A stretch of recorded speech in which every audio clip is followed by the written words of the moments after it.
बोलो कृष्ण कन्हैया लाल की, भागवत भगवान की। इतनी जोर को शब्द भयो कि बरसाने में समाचार पहुंच गई। हमारी राधा रानी है ना, वो कन्हैया से 11.5 महीना बड़ी है। विश्वहान जी ने कहा कि हमारी तो प्रतिज्ञा ही बचपन से है। हमने कही कि तुम्हारे लाला हो गयो तो हम टीको भेजेंगे, और हमारे लाला हो गयो तो तुम टीको भेजियो। तो बिनके लाला भयो और हमारे लाली भाई। तो वृषभान जी ने लाला के ताई टीको भेजो। जानो टीको कायत है, जानो टीको कायत कहे, सगाईते जन्म होए कि देर न भई, सगाई आ गई। अब बरसाने की गोपी सज धज कर आई। राधा रानी की सहेलियां पीले वस्त्र पहनकर आई, नृत्य करती भई आई। अब इन गोपियन को देखकर पते है ब्रिजवासी कहां बोले, भैया जी कौन आई है? एक बोली तू ना जाने, बरसाने से लाला की ताई टिको आई है। अब सबको बहुत आनंद भयो और सब आनंद मना रहे हैं। एक ब्रजवासी ने इतनी बड़ी परात ली गई, हाथ में और बामे बनाए, हाथ में और बामे बनाए 500 ग्राम के माखन के गोला, मिश्री पीस उसके बामे डाली और एक दूसरे के मुंह में गोला फेंके। अब सब गाए रहे हैं, नंद महर घर छोटा जायो, बरसाने के टीको आयो। वहीं भीड़ एक बुढ़िया मैया आ गई। भगवान की दया से वह बुढ़िया मैया के मुंह में एक भी दांत नहीं है। 95 वर्ष की बुढ़िया मैया बिना दांतवा। 95 वर्ष की बुढ़िया मैया भीड़ में आकर बोली, हे जे ब्रजवासी, काय को हल्ला मचा रहे हैं? का भयो है? वहां फींक रहे हैं माखन के गोला। भीड़ में आकर बुढ़िया बड़े प्रेम से पूछने लगी, च्योरे लाओ जे का भयो है? च्योरे ब्रजवासियों जे का भयो है?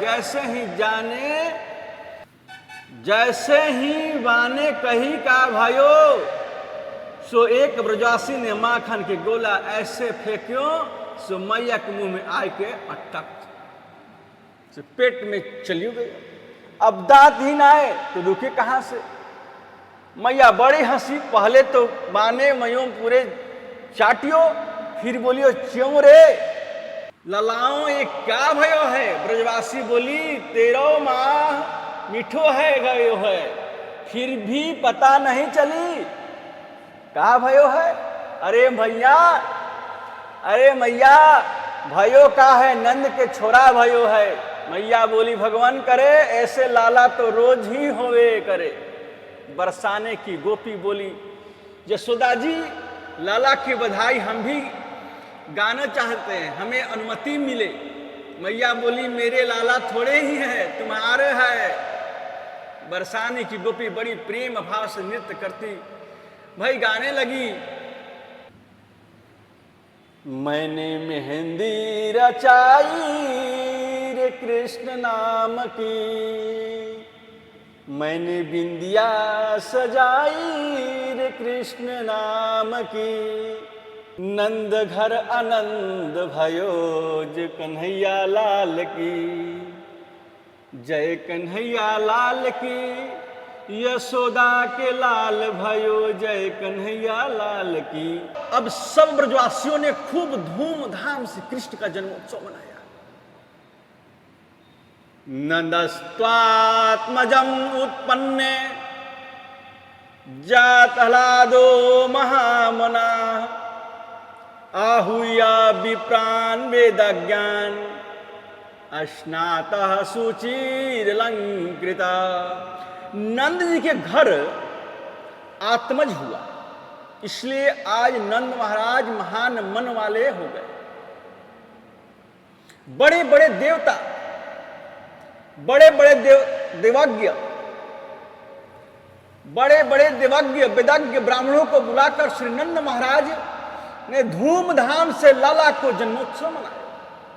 धेनुनाम नियुते प्रदात विप्रेभ्य समलंकृते तिलाद्रिना सप्तरत्नौ धसात कौंभाम्बरामृतान। नंद बाबा ने लाला के जन्मोत्सव की खुशी में 2 लाख गाय को दान किया, 7 तिल के पेड़ पहाड़ बनाए, स्वर्ण मंडित करके सबको दान में दिए। परमात्मा का उत्सव है, प्रभु का प्रकोत्सव है, इससे आनंद से हम मनाएं। संसार के पुत्र के जन्मोत्सव को मनाना जरूरी नहीं है, लेकिन भगवान के जन्मोत्सव को नित्य मनाओ। गोपियों के मन में कितनी खुशी है, कितना आनंद है। गोप्या समृष्ट मणिकुंडल निष्कंठ चित्रांबरा पथि शिखाच्युत माल्य वर्षा नंदालयम सवलया ब्रजतिर्विरेज्यु व्यालोल कुंडल पयुधर हार शोभा। ऐसा श्रृंगार करके आई कि आज गोपियां कितनी सुंदर इनकी झांकी है। ज्योतियां भी सजकर आई, नन्ही नन्ही सी बालिकाएं भी सजकर आई। वृद्धा माता जिनके मुंह में एक भी दांत नहीं है, वो भी 16 श्रृंगार करके आई। अरे नंदरानी के लाला भयो है, आज नहीं सजेगी तो कब सजेगी। परमात्मा के जन्मोत्सव में मन रूपी मयूर स्वयं नाचने लगा। आनंद की बात है, हर्ष की बात है। याली आनंद सबके मन में भयो। गोपिया लला के आशीर्वाद दे रही हैं। आशीर्वाद कैसा दिया जाता है मालूम है? यशोदा जी हमारी आशीर्वाद है, आपकी लाला हजारों वर्ष जी। ये आशीर्वाद तो बारंबार है, लेकिन गोपिया के मुख से क्या निकल गया मालूम है? ये यशोदा जी हमारो आशीर्वाद है कि आपको लाला हजारों वर्ष तक हमारी रक्षा करे, ऐसा बोल गई। कहना कुछ चाहिए, मुंह से निकल गया कुछ और। हल्दी अबीर गुलाल मिलाकर सब एक दूसरे के मुख पर लगा रही हैं, सींच रहे हैं। ऐसा नंदोत्सव मनाओ। ये तो आनंद की बात है। जितनी हम लला के उत्सव की कथा सुने, उसमें उतना उत्सव मनावे। ये तो प्रेम, आनंद और उत्साह का प्रसंग है। नंद बाबा के घर बालकृष्ण प्रभु का जन्मोत्सव 6 महीने लगातार मनता रहा। एक दो दिन कौन कहे, 6 महीने तक। लेकिन नंद बाबा के यहाँ उत्सव में सब लोग आए, माता रोहिणी नहीं आई। क्यों नहीं आई? क्योंकि रोहिणी के पति जेल में बंद हैं और शास्त्र ऐसा कहते हैं कि यदि पति के जीवन में संकट आवे तो पत्नी को ज्यादा सज धज के किसी उत्सव में सम्मिलित नहीं होना चाहिए। ये प्रोचित भर्तृका स्त्री का लक्षण है। माता रोहिणी अपने कक्ष में बैठी है और खिड़की से कृष्ण का जन्मोत्सव देख रही है और रोती हैं खाली। लेकिन लाला का जन्मोत्सव मनते मनते 6 दिन पूरे हो गए। तो यशोदा जी ने नंद जी से कहा, क्यों जी, सब लोग तो नाच रहे हैं, गाए रहे हैं, आनंद मना रहे हैं, और रोहिणी क्यों नहीं आई? यशोदा बोली, मैंने भी ध्यान ना दियो, रोहिणी तो आमे ही नहीं। नंद यशोदा दोनों गए, माता रोहिणी से बोले कि आप क्यों नहीं चल रही हैं? रोहिणी बोली, आप लोग मनाओ ना, मैंने यहाँ से आशीर्वाद है आप, क्योंकि उनके पति जेल में बंद है, तो माता श्रृंगार करके उत्सव में कैसे जाएं? संकोच लगता है उन्हें, इसलिए जा नहीं रही है।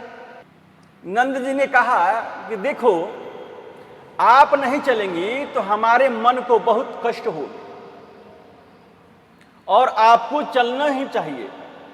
जब ज्यादा आग्रह किए तो रोहिणी च महाभागा नंद गोपाभिनंदिता व्यचरद दिव्यवासः अस्त्रकुंठाभरणाभूषिता। रोहिणी माता ने भी देखा, अरे संसार के नियम अलग है, ये तो गोविंद को जन्मोत्सव है। गोविंद के जन्मोत्सव में कैसा संकोच। मैया रोहिणी भी आई और आय करके लला के गोद में ले लिए। यहां रोहिणी ने एक दृश्य दिखियो, कन्हैया सोए हुए हैं पलना में और बलराम जी बार बार खड़े होके पलना को पकड़ के खड़े होने का प्रयास करते हैं, धड़ाम से गिर जाते हैं। मैया रोहिणी ने आए करके गोविंद के हाथ में लिया और कन्हैया को लेकर नृत्य करने लगी, भाव में नाच रही हैं बलराम की मैया रोहिणी। जय जय श्री गोकुलेश नंद के दुलारे, ऐसा उत्सव मनाओ कि सजनों रमा देवी आकर नंद जी के आंगन में क्रीड़ा करने लगी। आप ये समझे कि खजाने में लक्ष्मी जी विराजमान हो गई। जितना नंद जी लुटावे उतना ही बढ़ता जाए। नंद बाबा ने बहुत कछु लुटाई। नंद कछु इतनो जो दियो, धन श्याम कुबेरहू की मति बौरोई। देखत मोहि लुटाय दियो, न बची बछिया छछिया न पिछोरी।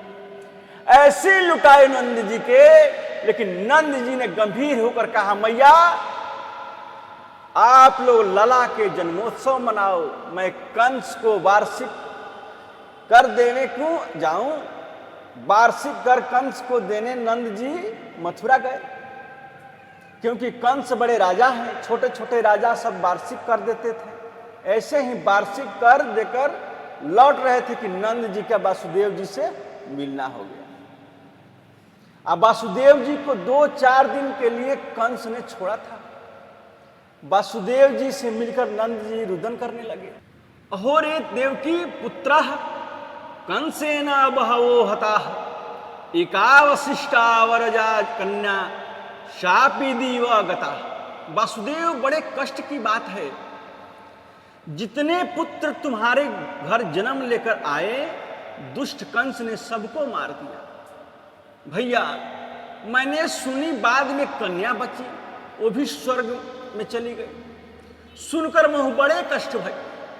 अब वासुदेव जी ये तो कह नहीं सकते कि तुम्हारे घर जो बालक है वो भी मेरा है। वासुदेव जी कहते हैं कि मन को छोटो करने से क्या फायदा नंद जी, बस ये समझो कि एक मेरो पुत्र आपके घर है ही, मैं छोटे वाले पुत्र को अपना ही पुत्र मान लूंगा। नंद जी ने कही, भैया मेरे थोड़े ही है, तुम्हारा ही समझ ले लो। दोनों को मिलकर बहुत प्रसन्नता। इधर कंस ने रात्रि में आपातकालीन सभा बुलाई और सभा बुलाकर अपने सैनिकों से कहा कि मेरे शत्रु कृष्ण ने जन्म ले लिया है और ये नहीं चाहता कि वो बड़ा होकर मुझे मारे, इसलिए कृष्ण की मृत्यु होनी चाहिए, कृष्ण को मारना चाहिए, ऐसा मन में विचार है, क्या करें। कंस के सैनिकों ने कहा कि हम कहां कहां ढूंढेंगे कृष्ण को। एक निश्चय हमारा है कि 84 कोस के ब्रज में जितने गांव हैं उन गांवों में घर घर में वह भेष बदलकर जाएंगे। जिनके बच्चे महीने भर में जन्म लिए सबको मार देंगे, और जो महीने भर में जन्म लेने वाले हैं उनको भी मार देंगे, आपका शत्रु भी मर जाएगा। कंस ने कहा ये तो ठीक है, लेकिन तुम लोगों को घर में घुसने देगा कौन। पूतना बोली मैं जाऊंगी कृष्ण को मारने के लिए। कंस ने कहा तुम कैसे जाओगी। बोलो कृष्ण कन्हैया लाल की, भागवत भगवान की। अब आगे कथा कल होगी।